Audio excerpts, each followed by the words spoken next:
देख रहे हैं टीवी 12 और मैं हूं आपके साथ ऋतु। कैंसर मरीजों और उनके परिवार के लिए यह खबर बेहद उत्साहजनक है।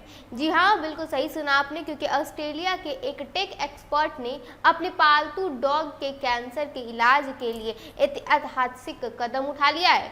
उन्होंने चैट जीपीटी और अल्फाफोल्ड जैसे एडवांस एआई टूल्स की मदद से पर्सनलाइज्ड एमआरएनए वैक्सीन विकसित की, जिससे डॉग का ट्यूमर लगभग आधा हो गया। यह प्रयोग साबित करता है कि आर्टिफिशियल इंटेलिजेंस सिर्फ टेक्नोलॉजी तक अब सीमित नहीं रहा है, बल्कि मेडिकल साइंस में भी नए चमत्कार कर सकता है।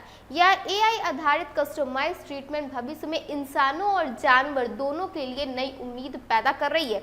अब कहीं ना कहीं लोगों को लगने लगा है कि उन्हें कैंसर का जो है वो इलाज मिल जाएगा। ऑस्ट्रेलिया के एक टेक एक्सपर्ट ने अपने पालतू डॉग के कैंसर के इलाज में यह ऐतिहासिक कदम उठाया। उन्होंने चैट जीपीटी और अल्फाफोल्ड जैसे एडवांस टूल का इस्तेमाल कर पूरा खेल ही बदल दिया। इस अनोखे प्रयोग से डॉग के ट्यूमर पूरी तरह से तो नहीं, लेकिन आधा जो है वो समाप्त हो गए।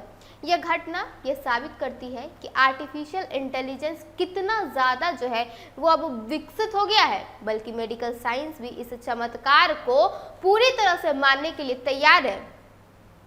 ऑस्ट्रेलिया के टेक प्रोफेशनल पॉल कनिंघम ने अपने डॉग रोज कैंसर के इलाज के लिए मदद लेने का फैसला लिया। जब डॉक्टरों ने उन्हें बताया कि डॉग के पास ज़्यादा समय नहीं बचा है, तब उन्होंने चैट जीपीटी की मदद से एक ऐसा प्लान तैयार किया जिससे पर्सनलाइज्ड एमआरएनए वैक्सीन बनाई जा सके। इसके लिए पॉल ने डॉग के जीनोमैटिक डाटा और मेडिकल रिसर्च का इस्तेमाल करते हुए वैक्सीन बनाने की प्रक्रिया शुरू कर दी। इस प्रक्रिया का पहला कदम था डॉग के ट्यूमर का डीएनए सीक्वेंटिंग करना।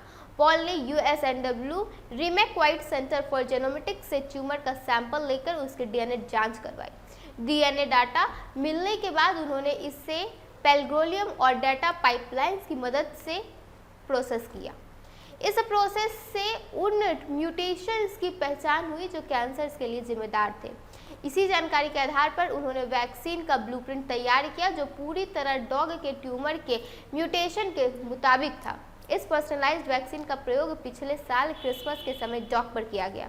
कुछ ही समय में ट्यूमर का आकार लगभग आधा हो गया। पॉल ने बताया कि वैक्सीन बनाने की प्रक्रिया के साथ साथ सबसे कठिन हिस्सा एक्सेस अप्रूवल लेना था।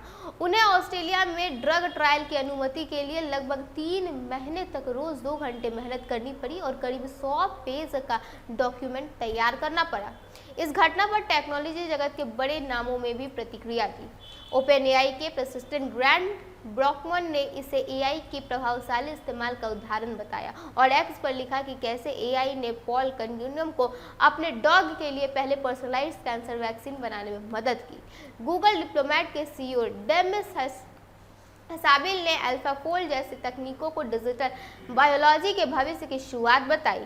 वहीं परप्लेक्सिटी के सीईओ अरविंद श्रीवास ने कहा कि आने वाले वर्षों में एआई आधारित बायोटेक्नोलॉजी क्षेत्र में बहुत आगे दिशा तय करने वाली है। यह घटना एआई की शक्ति और संभावनाओं को उजागर करती है। ये दिखाती है कि कैसे आर्टिफिशियल इंटेलिजेंस मेडिकल रिसर्च और कस्टमाइज्ड ट्रीटमेंट से वास्तविक चमत्कार कर सकता है। पर्सनलाइज्ड एमआरएनए वैक्सीन का यह प्रयोग न केवल डॉग के लिए क्रांतिकारी था, बल्कि भविष्य में इंसानों और अन्य प्राणियों के लिए भी एक नई दिशा खोल सकता है। कुल मिलाकर पॉल कनिंघम का यह कदम तकनीक और मेडिकल साइंस के संगम का उदाहरण है। एआई ने यह साबित कर दिया है कि सही डाटा, सही टूल्स और सही दृष्टिकोण के साथ मेडिकल दुनिया में असंभव से असंभव चीज को भी अब संभव किया जा सकता है। कि कहीं ना कहीं एक तरफ जिसे एआई का सिर्फ दुष्प्रभाव बताया जाता है, वहीं अब एआई का जो प्रभाव है वो भी देखने को मिल रहा है। फिलहाल के लिए बस इतना ही। ऐसे ही तमाम खबरों के साथ बने रहने के लिए देखिए टीवी 12। धन्यवाद।